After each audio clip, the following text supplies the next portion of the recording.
Buenos días. Esta es la clase 14 del módulo 3 del curso Química Biológica Avanzada para Investigadores del Área Biomédica. Este es un curso del Departamento de Docencia del Laboratorio de Biología Ósea de la Facultad de Ciencias Médicas de la Universidad Nacional de Rosario y hoy veremos el tema genotipo y fenotipos y comenzaremos una introducción a las mutaciones. Como ya hemos visto, los ácidos nucleicos forman parte de las 4 biomoléculas más importantes de los organismos vivos. Los ácidos nucleicos, recordemos, tienen como función almacenar y transmitir la información genética. Tenemos dos tipos de ADN, dos tipos de ácidos nucleicos, el ADN y el ARN. Es importante tener en cuenta que el ADN que contiene una célula se origina a partir de las células progenitoras que le han dado origen. Por ejemplo, en un organismo como el nuestro, en algún momento fuimos una sola célula que fue el cigoto y el ADN provino de las 2 gametas que formaron por fecundación ese cigoto. El ADN, como hemos visto, tiene algunas porciones que no tienen información genética. Estos son básicamente los intrones y las regiones promotoras que, si bien no tienen información, están encargadas de regular la expresión de los genes. Por otra parte, el ADN tiene información y esa información se encuentra en los genes. Al conjunto de los genes que tenemos en el ADN en una célula lo llamamos genoma. Una célula de cada gen puede tener 2 copias y en ese caso se dice que la célula es diploide, como son prácticamente todas las células de nuestro organismo, como los adipocitos, miocitos, etc. En cambio, otras células solo tienen un gen de cada tipo y se llaman células haploides, y en nuestro organismo las células haploides son las gametas. Esta información que se encuentra dentro de los genes la llamamos información genética y son las instrucciones escritas en un código llamado código genético para poder construir una cadena polipeptídica, es decir, generar una proteína que va a cumplir una función determinada dentro de las células. Llamamos en general fenotipo a esta función que se está cumpliendo, que depende, por supuesto, de la información que se encuentra dentro del gen, que llamamos genotipo. Recordemos, el genoma es el conjunto de todos los genes y el genotipo es el tipo de gen que tenemos para una determinada función celular. Acá ejemplificamos un poco mejor. La célula diploide tiene 2 moléculas de ADN, que estamos representando por 2 líneas por la doble hebra del ADN. En cambio, las células haploides tienen una sola molécula de ADN. Esta molécula, o este ADN que contiene una célula, está dividido en fragmentos, conocidos como cromosomas. De cada cromosoma tenemos siempre en la célula diploide un par. A cada par de cromosomas se lo conoce como cromosomas homólogos. Así, en una célula diploide de los humanos tenemos 23 pares de cromosomas homólogos, o dicho de otra manera, 46 cromosomas. En cambio, una célula haploide, como podría ser un espermatozoide o un ovocito, contiene solo una molécula de ADN que está dividida en cromosomas y estas células contienen un cromosoma de cada tipo. Situémonos en las células diploides y tomemos acá 2 cromosomas homólogos, es decir, que tienen los mismos genes. Acá lo tenemos ampliado. Supongamos que este par de cromosomas tenía solo 3 genes que llamamos gen 1, gen 2 y gen 3. Como podemos ver, el gen 3 pintado en el mismo color, es igual al gen 3 que se encuentra en el cromosoma homólogo. Por lo tanto, este gen tiene la información para sintetizar una proteína que llamamos proteína 3 y este gen tiene la misma información para sintetizar la misma proteína 3. Ambas proteínas son iguales, van a cumplir una función que llamamos función 3. Respecto del gen 3, podemos decir que esta célula que lo contiene es homocigota para el gen 3. ¿Por qué? Porque ambos genes son iguales en los cromosomas homólogos. Si analizamos el gen 1, y acá está en otro color, podemos ver que el gen 1 que se encuentra en un cromosoma es distinto al gen 2. Entonces decimos que respecto al gen 1, esta célula es heterocigota. Y a su vez decimos que el gen 1 es dominante. ¿Qué quiere decir esto? El gen 1 tiene la información para sintetizar una proteína 1 y el gen 1 en color negro también para sintetizar una proteína 1, que serán distintos. Se dan situaciones en las cuales, por ejemplo, en este caso el gen de color rosa puede inhibir la producción de la proteína 1 y por lo tanto esta proteína no existirá. En estas situaciones en las cuales un gen es capaz de inhibir la producción de la otra, se dice que este gen es dominante. Por lo tanto, la función 1 va a ser cumplida por la proteína que corresponde al gen 1. A los dos genes que tienen la información para las proteínas que cumplen la misma función los llamamos alelos. Así, en este cromosoma tendríamos 3 pares de alelos. Y el sector del cromosoma donde se ubica cada par de alelo lo llamamos locus.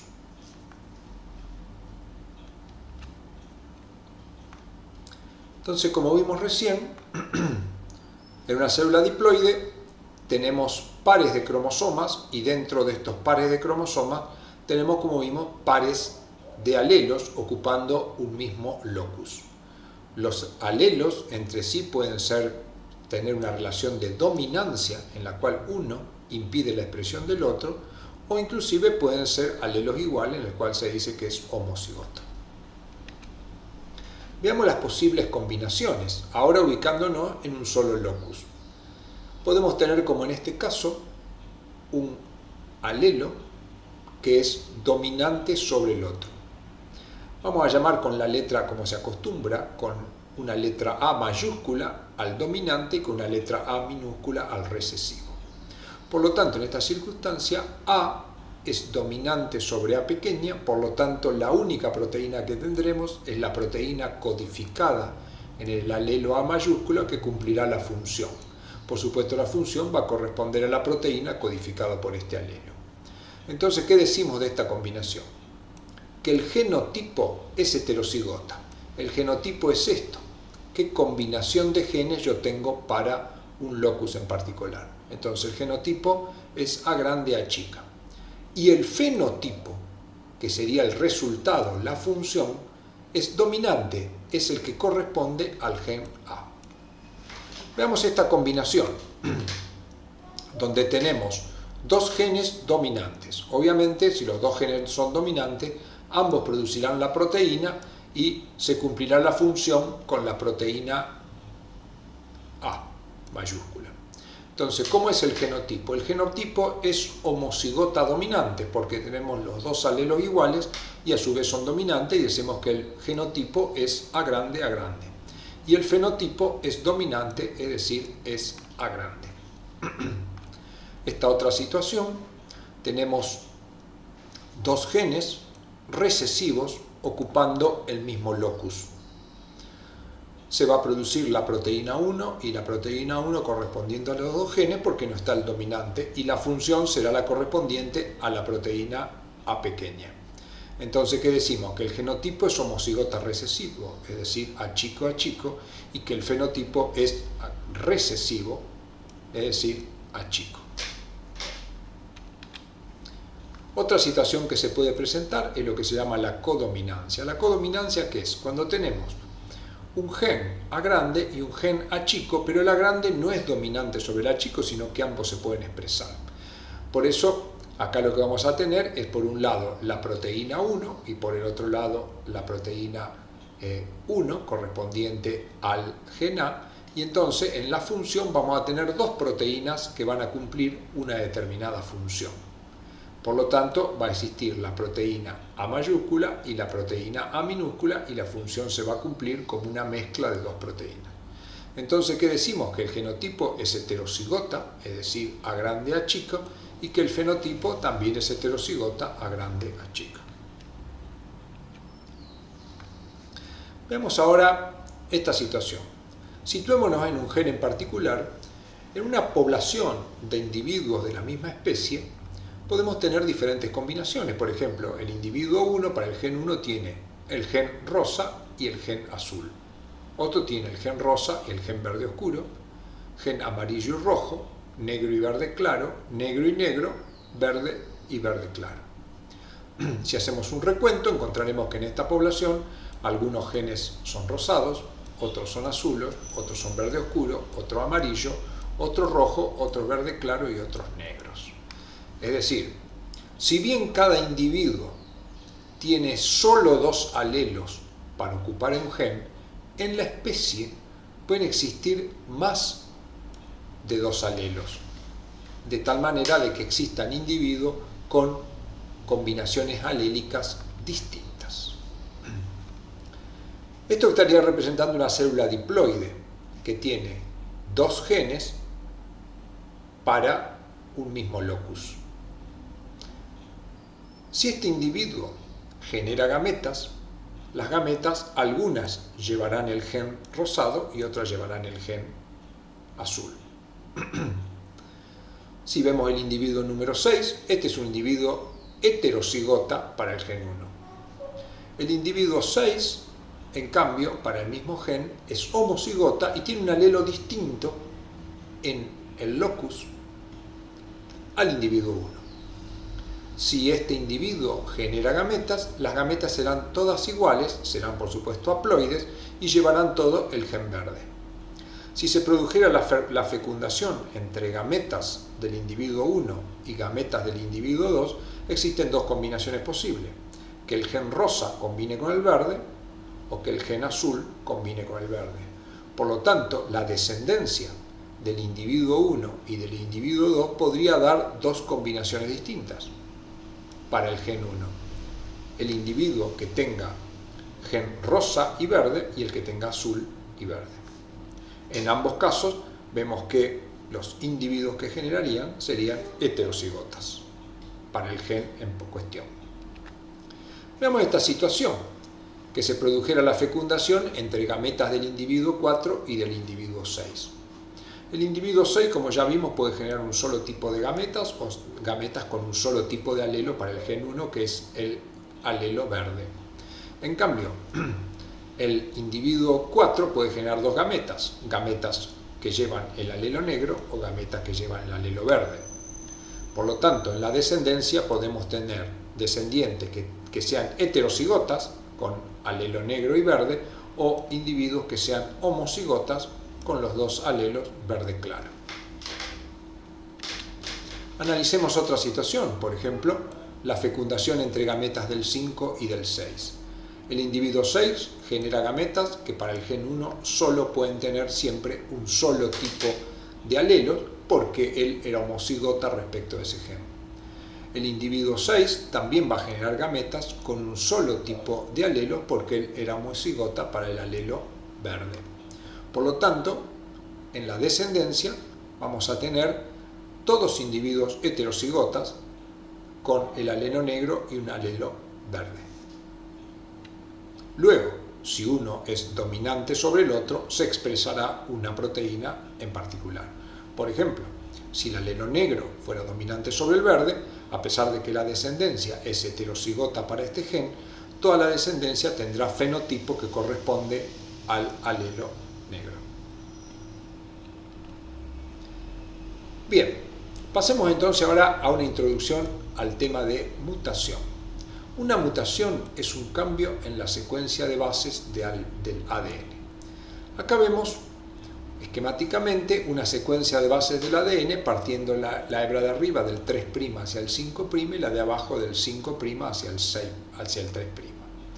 Acá tenemos el codón de iniciación, acá el codón de finalización. Este sector sería un gen, esquemáticamente, por supuesto, por lo corto. Si centramos la atención, por ejemplo, en este sitio donde había una adenina y una timina, acá se cambió y ahora hay una citosina y una guanina. Eso es una mutación. Y esa mutación lleva a cambio en la información genética. ¿Cuál es el resultado de una mutación? Como ya hemos visto, un gen contiene información genética que sirve para construir la estructura primaria de una proteína. Acá estamos representando por 5 aminoácidos con su código de una letra a una parte de la proteína que está codificada en este gen. Como consecuencia de la estructura primaria de una proteína, la proteína adquiere una forma en particular y cumplirá una función. Si se produce una mutación en el gen, es decir, un cambio en la secuencia de bases, puede, pero no necesariamente va a ocurrir, un cambio en la estructura primaria. Supongamos el caso que sí ocurre, por ejemplo acá, donde había un aminoácido alanina, ahora ha sido cambiado por un aminoácido serina. Ese aminoácido es distinto al anterior, lo que va a producir que en el sitio donde estaba el aminoácido A, ahora esté el aminoácido S, y puede ocurrir que la presencia de un aminoácido distinto lleve a cambios en parte de la estructura de la proteína. Ese cambio en la estructura de la proteína puede afectar la función de la siguiente manera. La función puede ser exactamente la misma y no ocurrir absolutamente nada. La función puede ser diferente o puede ser ninguna. Cuando la función es diferente, esa función puede ser peor que lo que era antes o bien puede ser mejor que lo que era antes. Es decir, que esta proteína que se ha generado acá es una proteína mutante porque se ha originado a partir de un gen que ha recibido una mutación. Una proteína mutante no siempre quiere decir que no funciona o no sirve, como podemos ver acá, puede ser exactamente la misma función, ser peor, ser mejor o directamente no ser ninguna de ellas. Las mutaciones, entonces, como vimos, son cambios en la secuencia de bases del ADN. Si bien las mutaciones pueden clasificarse de diferentes tipos, nosotros las clasificaremos de dos formas. Mutaciones silenciosas y no silenciosas, que desarrollaremos en clases posteriores. Brevemente, una mutación silenciosa es aquella que no lleva a cambios en la función de la proteína. Y la mutación no silenciosa es aquella que lleva a cambios en la estructura proteica. Para que una mutación sea silenciosa, el cambio debe ocurrir en zonas de ADN no codificante, por ejemplo en intrones, o bien puede ser cambio de bases sin cambio en el aminoácido codificado. En cambio, las no silenciosas ocurren en ADN codificante con cambio de un aminoácido. Ese cambio puede ser por aminoácidos de propiedades semejantes o por propiedades muy diferentes, que ya veremos que los efectos son distintos. También una mutación silenciosa puede llevar a truncamiento de cadenas o a inserciones o deleciones que produzcan un cambio en el marco de lectura y por lo tanto un cambio importante en la estructura primaria de las proteínas.